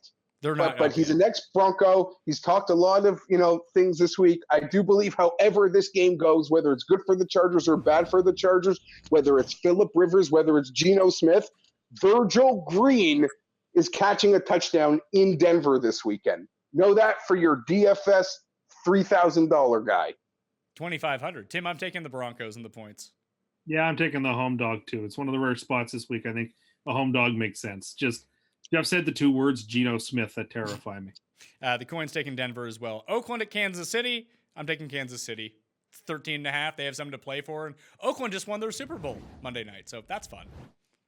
Yeah, good call for Tim on the Super Lock last week with that Oakland call. As we said, history's been very kind. The Chargers won 3 straight games when they sucked before they moved. The history's just always been kind to that team with the moving cloud over the franchise. Big win, national television. This thing is over by the end of the first quarter, and hopefully the Anthony Lynn can look at that scoreboard and get everybody out of the game in Denver. Do you think that means that Oakland can backdoor cover, Tim? No, I think Mahomes has to put on a little bit of a show to cement his MVP candidacy. I don't think he cares so much about he's going to win the MVP regardless because Breeze isn't playing, but he can get to 51 passing touchdowns here. And they've got to win this game because if they lose, they don't. I wouldn't discount road next week, so they need the win. I do believe Mahomes is the MVP, But is. these voters, if you've watched this award get handed out year after year, it's almost like a lifetime achievement award sometimes. And, Well, and I would that would be the part that would scare me about, these voters, because Drew Brees is such a great guy and he's made time for all of these guys. Right now, voters. Patrick Mahomes minus 300, Drew Brees plus 225, Luck and Rivers 100 to 1. Yeah, the way. No. How could Luck or Rivers? If Brees had played better against the Cowboys and Bucks, I think he would have won it, but he didn't. And the Panthers. He's been bad for like 5 weeks. The Panthers on that Monday night. Yeah, that's right. The Panthers on that Monday night. Like the last month or so, Brees just hasn't played as well. And Mahomes, even though the Chiefs have lost games, has still been incredibly impressive. So if you've got eyeballs, how could you not think that Patrick Mahomes is the MVP? I'm just making the case to me, of Mahomes we've seen this thing. Player. Mahomes is the best player. Luck is the most valuable player. But Mahomes is the best player. And really that's what the MVP is about. And I think it kind of boils down to exactly what you said earlier, is that the Chiefs offense struggled against the Ravens and put up 30 points. Yeah, no, all fair. No, listen, I would vote for Mahomes too. And one more caveat to see if he can get, because I actually think he's going to break the touchdown record. So fire him up on Draftkings. I hope he does too. I'd love to take it from Brady. But he is the best quarterback this year, not under duress. In a clean pocket, Mahomes has the best passer rating of any passer. Oakland, the worst pass rush in football. Yeah, the Raiders got their one. The Chiefs win. The Chiefs were going to tease the Chiefs down. Chiefs down to 7.5 or 6.5?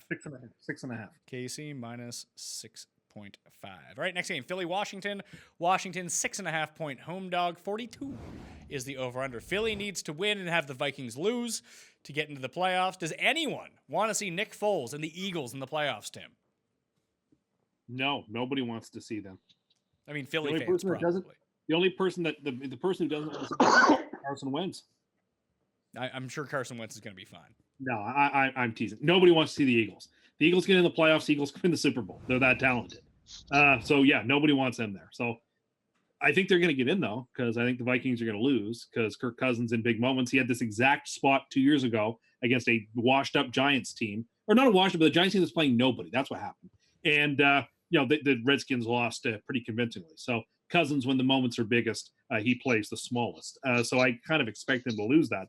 So I think the Eagles are going to win and get in the playoffs, and I like them to cover this number. I like Washington to cover the number. Washington's, although getting rid of DJ Swearinger was just really bizarre, but it seemed like they're still playing.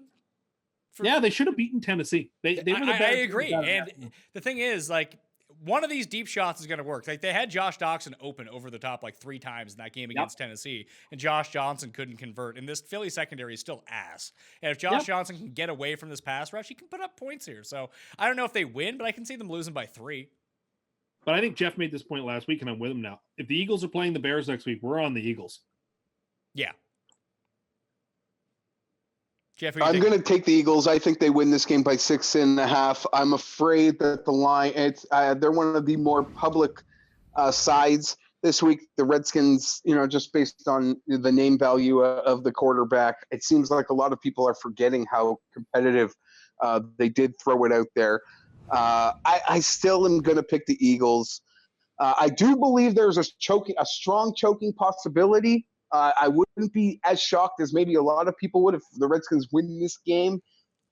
That is live, but I also think the Eagles can find a way to get this done. So we're seeing it at 6.5 right now. It could be moved to 7 in some spots. Right now, 79% of the money on the Eagles, 91% of all bets on the Eagles, and 73% of spread picks on the Eagles. I'll take the Skins. Oh, you're making me. Oh my God. Yeah, I'm taking the Skins. I didn't know it was 79%. That's what it is right now. That could always change by game time.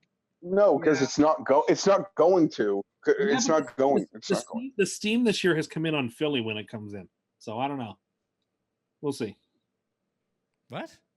Like the sharp money has come in on Philly this year quite a bit, and so I think the money's already in on Philly. I think come Sunday morning, even more money is going to come in on the Eagles if the books keep it at 6.5. I think on Sunday morning, all these teams that have to win, those are where all the public bets go. Like Makes sense. Simple, every single Joe public that's Team X needs it. It works. We've all remembered the public is going to do well. I don't know why. I have that feeling this is going to be a very public week. Okay, I doubt it because it's very. We had those 3 really public weeks earlier in the season. They were like, I can't lose a bet, and then Yeah, Vegas but week won. 17 Then Vegas for won Vegas all to their figure money it back and more. Week 17 Yeah. is definitely not a public week. It's a hard week for Vegas to figure out just as much as it is for the better. So I don't know. I think the public are going to have a good week. All right, As man of the people, I see it coming. who won't even use his phone on the shitter, but all right. No, I won't. Minus I'm 9. thinking of that Mike Mularkey coached Bills game versus Pittsburgh when the world was on them and they needed it, and they just at home Let the they Jets in the couldn't even win. playoffs. Yeah. San Francisco at the Rams. The Rams are favored by 9.5. 48.5 is the game total. Gurley is not going to play in this spot, but since running backs don't matter, C.J. Anderson's good enough. So their offense didn't miss a beat in beating the crap out of the Cardinals. Any chance, Tim, the Niners can just win this one?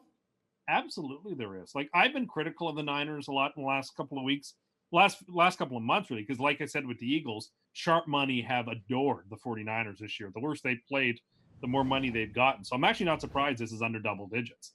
But they can win it, but I will not bet it because, listen, the Rams cannot possibly give up this bye. I just don't envision it. So I will take the Niners against the number, but I think it's like a 6 to 7 point game.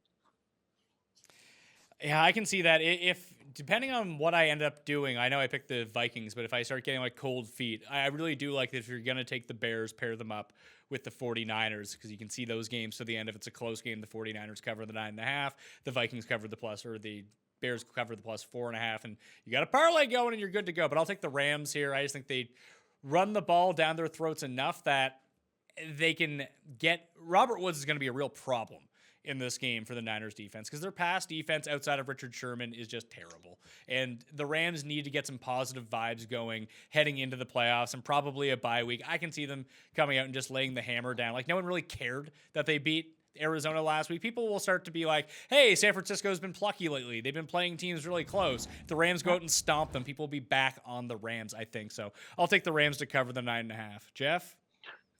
I think the Pettis injury is kind of underrated. He's been Nick Mullins' guy. I like the Rams here. They do need to certainly get on track. Tim's boy Salfino, Darnold fan club, posted some very interesting numbers about how bad history has been to bottom 10 QBR QBs in the last 4 weeks. They do not, outside of Nick Foles winning the Super Bowl, these guys don't win a game in the playoffs. So they've got to get Goff going. And now that we're on the topic of the Rams, I want to just bring something up Sean McVay related. Remember, for a couple of weeks, we've been talking about how hated he must be in coaching rooms league-wide. No fault of his own because, of the media just sort of putting him on a pedestal like he invented the sport that these guys have been, coaching since they were, since they were very younger than McVay.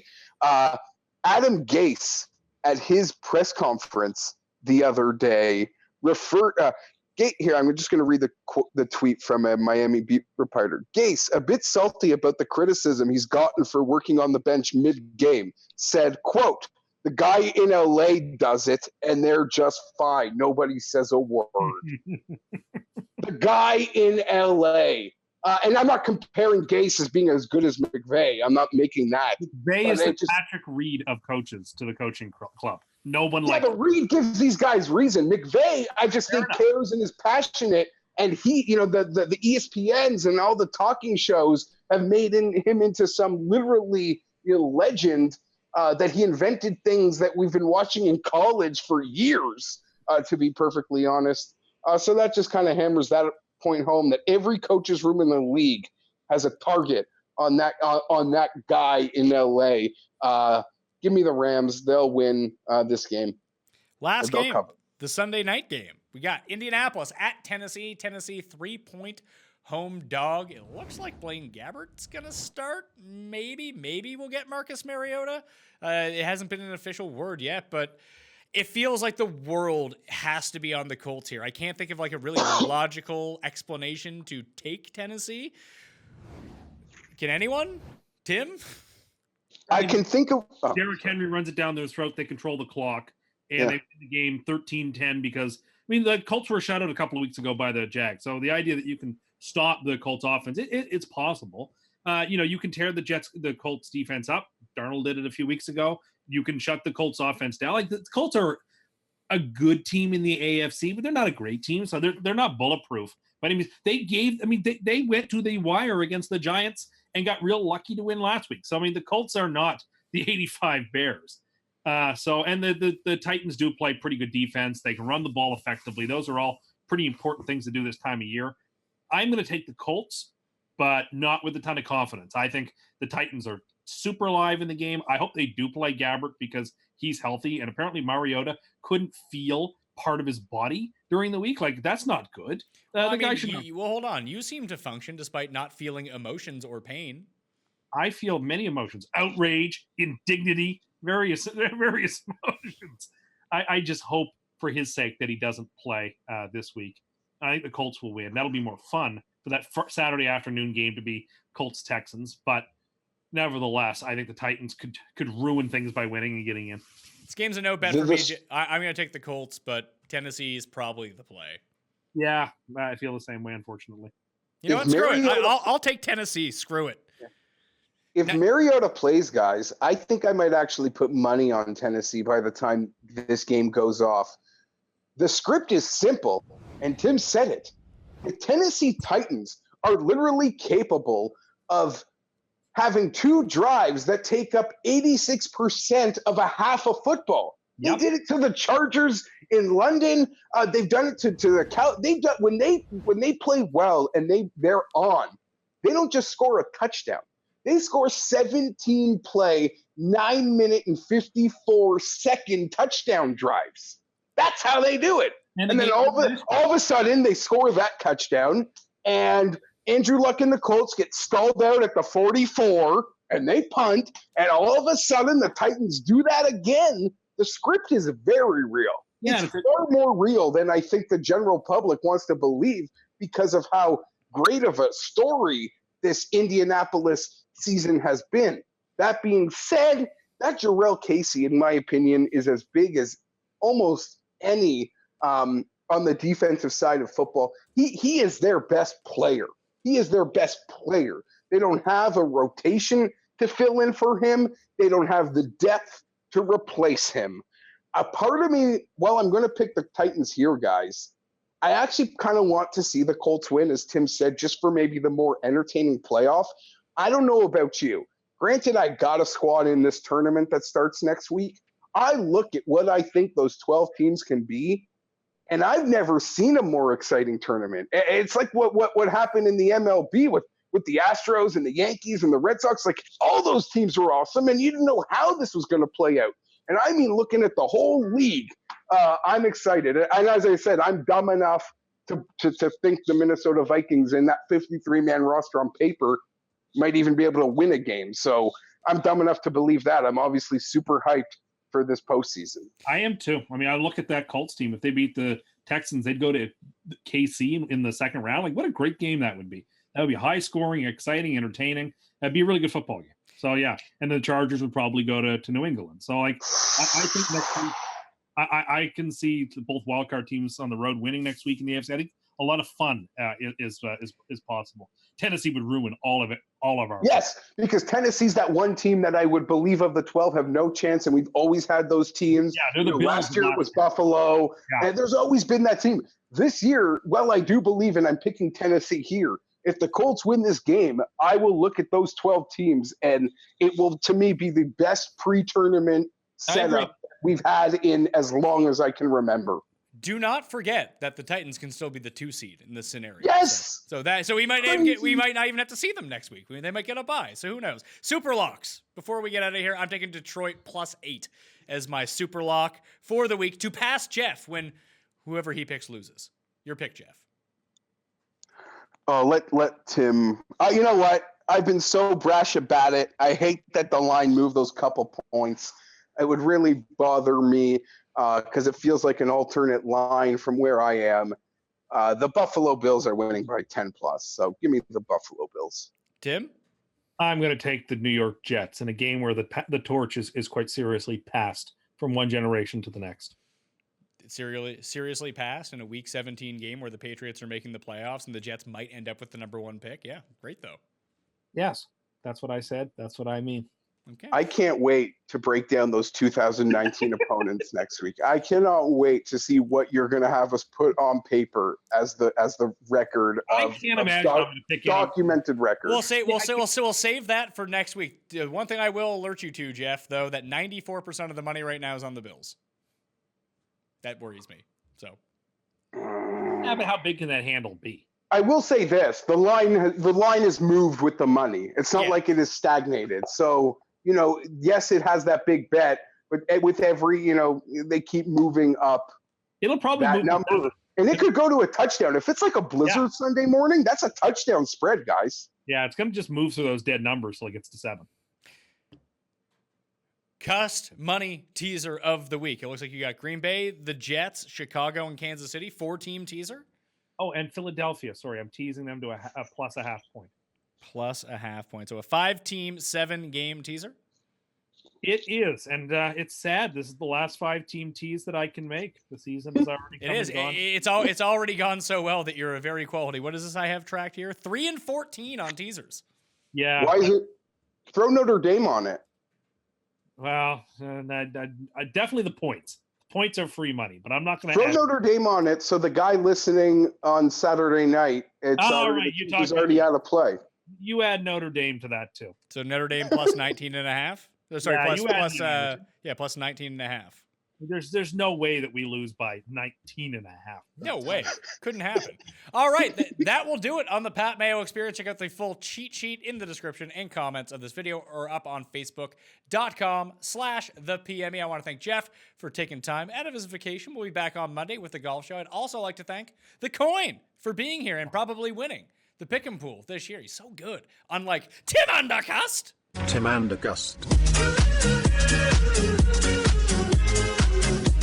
That is not my name. But Happy New Year's, everybody. No, now you cursed everyone's New Year's. Thanks, Tim. There's no such thing. I think you did. Be a real shame if that coin got spent in the next few days. I don't use cash, so the coin's going to be here. I could see Tim spends his New Year's watching like Anderson Cooper, Andy Cohen. I grew up watching the Dick Clark rockin' New Year's Eve. I missed that. And now you're Ryan Seacrest guy? So Tim sits in the back. His parents are on the couch. Tim's in the back of the room flicking his bean to Ryan Seacrest. No, I mean, I don't love New Year's Eve. I never have. Like, it's a very sort of blah sort of night. Like, go out to a house party or whatever. But like, it's not. I mean, whereas New Year's Day is the greatest holiday of all, New Year's Eve is just sort of I don't know. It's not that exciting. All right. We'll be back for the football season, for the golf season. That'll do it for 2018. Go back and check out Cuss Corner. Go back and check out the golf show. And a new golf show with Geoff drops on Sunday, right when the football games start. Then we'll be back for the Tournament of Champions on Monday. I'm Pat Mayo. Thank you for watching. I'll see you next time. Pat Mayo Experience! Experience!